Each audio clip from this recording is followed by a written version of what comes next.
Students, हम कर रहे थे chapter number 2 nutrition in animals. आज हमारा लास्ट टॉपिक है इस चैप्टर का, वो है डाइजेशन इन ग्रास ईटिंग एनिमल्स। डाइजेशन इन ग्रास ईटिंग एनिमल्स।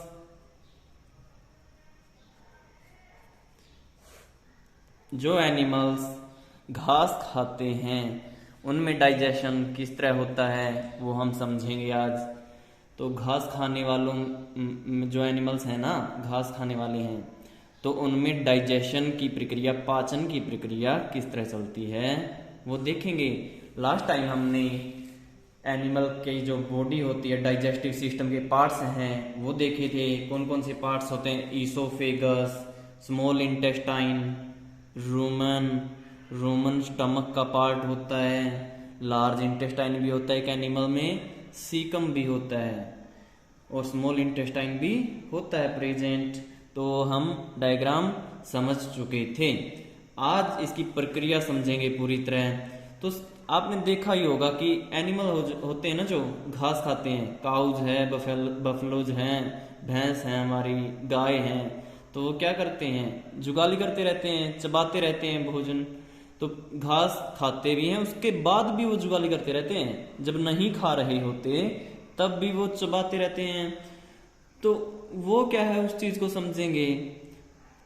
एक्चुअली में क्या होता है, देखिए, जब वो भोजन को अपने मुंह में ले लेते हैं, चबाते हैं, उसको भेज देते हैं आगे स्टमक में, पेट में भेज देते हैं। वहां पर जो पार्ट होता है उस पार्ट को क्या बोलते हैं? रूमेन बोलते हैं। रूमेन। इस पार्ट में एनिमल्स मुंह से भेजा हुआ भोजन स्टोर करते हैं। फूड को क्या करते हैं? इस पार्ट में स्टोर करते हैं। ये कहां पर होता है? स्टमक में। स्टमक में होता है ये पार्ट। ये हिस्सा है जो स्टमक में होता है उनके। और मुंह से भोजन आगे कहां भेजेंगे? इसोफेगस के थ्रू इस पार्ट में, इस हिस्से में भेज देते हैं और वहां पर फूड इकट्ठा हो जाता है, स्टोर हो जाता है। भोजन है जो उनका फूड है वो इकट्ठा कर लेते हैं वहां पर।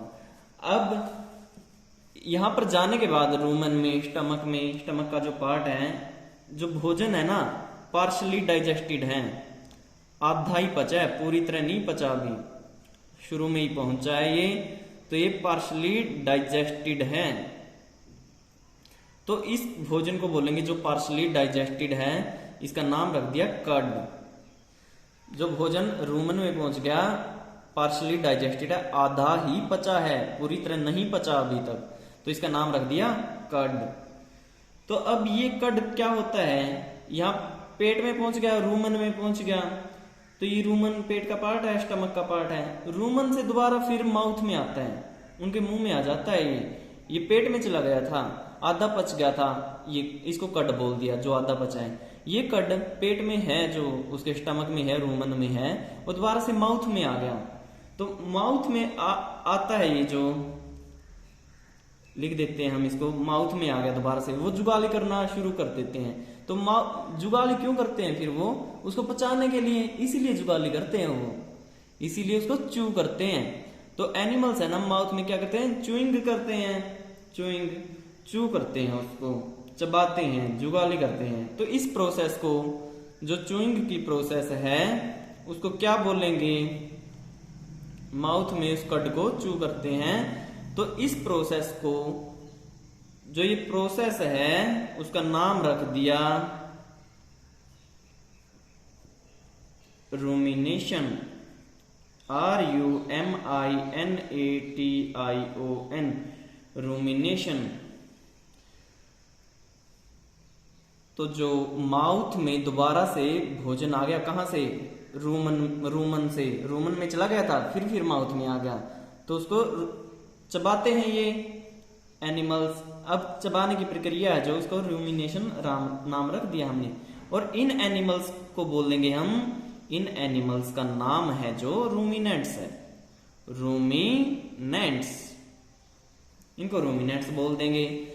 अब जो घास होता है ना, जो ये खाते हैं घास, ग्रास, उसमें क्या होता है, सेलुलोज होता है, सेल्यूलोज। सेल्यूलोज क्या है, ये एक टाइप का कार्बोहाइड्रेट है, कार्बोहाइड्रेट है एक टाइप का। कार्बोहाइड्रेट क्या होते हैं, न्यूट्रिएंट्स का एक पार्ट है, वो भी कंपोनेंट है। न्यूट्रिएंट्स बहुत सारे होते हैं, proteins, vitamins, fats, minerals, carbohydrates, तो वो भी कार्बोहाइड्रेट है जो न्यूट्रिएंट्स होते हैं। तो अब ये तो जो घास खाते हैं एनिमल्स, उसमें से सेल्यूलोज होता है, इसको पचा लेते हैं। लेकिन जो ह्यूमंस हैं, मानव हैं, और बहुत सारे एनिमल्स इसको पचा नहीं पाते। क्यों नहीं पचा पाते, क्योंकि उनके पास एक खास चीज नहीं होती, बैक्टीरिया नहीं होता उनके पास जो इनको पचाता है सेल्यूलोज को। और जो ये एनिमल्स होते हैं, जैसे हॉर्सेज हैं, रैबिट हैं, हॉर्सेज हो गए या फिर रैबिट हैं, इन एनिमल्स के पास है ना एक स्ट्रक्चर प्रेजेंट है, sac like structure, sac like structure present है, सैक लाइक स्ट्रक्चर। सैक का मतलब क्या है, जैसे एक छोटा सा बैग के टाइप में एक स्ट्रक्चर प्रेजेंट होती है इनके स्टमक में। कहां प्रेजेंट होती है ये, स्मॉल इंटेस्टाइन और जो रूमन होता है उसके बीच में, रूमन और स्मॉल इंटेस्टाइन के बीच में एक सैक लाइक स्ट्रक्चर होती है, उसका नाम है सैक लाइक स्ट्रक्चर है, जो एक संरचना है, एक हिस्सा है, बैग, छोटा सा पॉलीथीन की तरह, एक बैग की तरह एक पार्ट है, उसका नाम है सीकम, CAECUM। तो ये होता कहाँ है, रूमन और स्मॉल इंटेस्टाइन के बीच में, स्मॉल इंटेस्टाइन के बीच में ये होता है प्रेजेंट। तो यहां पर क्या होता है, सेलुलोज का इस पार्ट में डाइजेशन होता है, पचता है सेलुलोज। कैसे, कौन पचाता है, बैक्टीरिया पचाएगा, कोई बैक्टीरिया पचाएगा, बैक्टीरिया प्रेजेंट होता है यहां पर, और बैक्टीरिया प्रेजेंट होता है तो वो सेलुलोज को पचाने में मदद करता है। ये था, इस तरह ये प्रोसेस था, किस तरह भोजन पचता है यहां एनिमल्स में।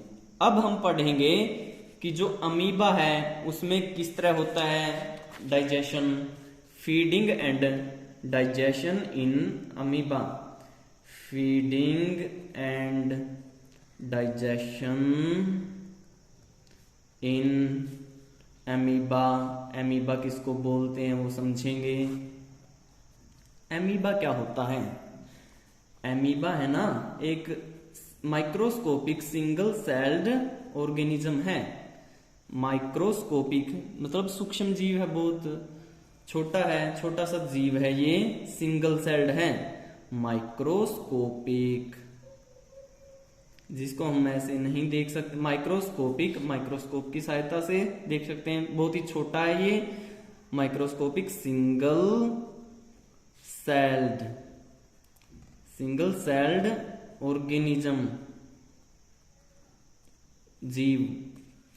तो एमीबा क्या होता है, एक माइक्रोस्कोपिक सिंगल सेल्ड ऑर्गेनिज्म, छोटा सा सूक्ष्म जीव है, उसकी एक ही सेल होती है, कोशिका, एक ही कोशिका होती है। हमारा शरीर है ना, जो हमारा शरीर या ऑर्गेनिज्म का शरीर कोशिका से बना होता है, सबसे छोटी इकाई कोशिका होती है। तो सिंगल है, एक ही सेल होती है उसकी, एक ही कोशिका होती है अमीबा में। और ये कहाँ, पौंड वाटर में पाया जाता है। कहाँ मिलता है ये, फाउंड,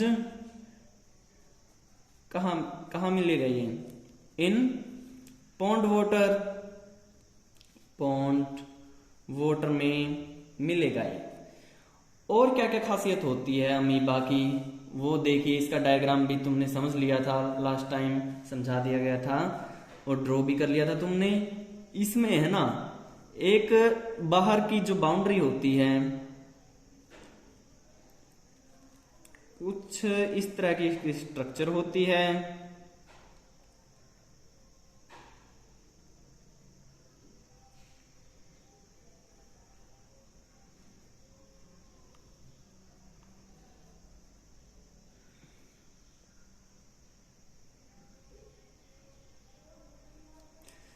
ये अमीबा का डायग्राम है। तो इसमें ये जो हिस्सा है न्यूक्लियस होता है, एक न्यूक्लियस,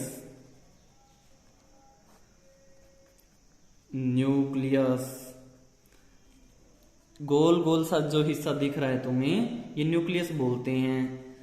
और भी बहुत सारी चीजें होती हैं इसमें अंदर। इस सेल में, एक ही सेल है ना, ये एक ही कोशिका होती है, इसमें बहुत सारी चीजें होती हैं, बहुत सारे लिक्विड होते हैं।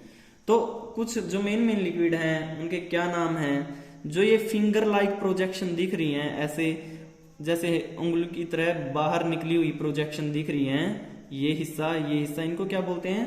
सूडोपोडिया। एक को बोलेंगे ये सूडोपोडिया, ये फिंगर लाइक प्रोजेक्शन है। PSEUDOPODIUM,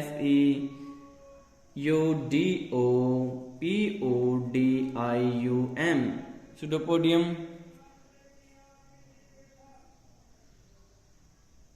तो अब जो इनकी वर्किंग भी और भी बहुत सारे होते हैं। फूड वैक्यूल हैं, ये रहा जो ये हिस्सा है, इनका नाम रख दिया food vacuole, VACUOLE, food vacuole बोलते हैं।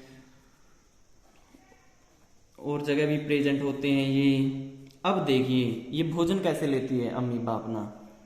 जो ये सूडोपोडिया है, सूडोपोडियम है ये, तो इन फिंगर लाइक प्रोजेक्शंस हैं ये। तो अब क्या होगा, यहां कोई भी माइक्रोस्कोपिक ऑर्गेनिज्म को ये इनमें फंसा लेगी, ट्रैप कर लेगी। कोई भी छोटा सा फूड पार्टिकल आया, उसको इनमें कैच कर लेती है ये फूड पार्टिकल आ गया तो इसके पास आ गया, ये ऐसे पकड़ लेगी, इस तरह से इसमें बंद कर लेगी इसको। और इससे आगे कहाँ जाएगा? फूड वैक्यूल के पास। फूड वैक्यूल में ये फूड पार्टिकल जाने के बाद क्या होगा, इसको पचाएंगे ये फूड वैक्यूल उस पार्टिकल को पचाएंगे। जो भोजन आया है अंदर, इन फूड वैक्यूल का काम है उस भोजन को पचाना। और जो बिना पचा हुआ रह गया, बिना पचे रह गया, उसको बाहर निकाला जाता है। फिर यहाँ से दूसरे हिस्से से बाहर निकाला जाता है, यहाँ से एंट्री हुई थी उसकी, और दूसरी साइड से बाहर निकाला जाएगा। ये इजेस्टेड है, इजेस्टेड वेस्ट है, मतलब जिसको बाहर निकाल देते हैं शरीर से, वेस्ट रह गया ये, अब किसी काम का नहीं रहा। और जो फूड पार्टिकल का जो अंदर लेने की प्रक्रिया है, ये इंजेशन है, इंजेशन। तो अमीबा इस तरह से अपना भोजन है जो वो करती है, लेती है, किस तरह से फूड पार्टिकल को ट्रैप करती है, फूड वैक्यूल काम करते हैं फिर, और वेस्ट को इजेस्ट कर देती है।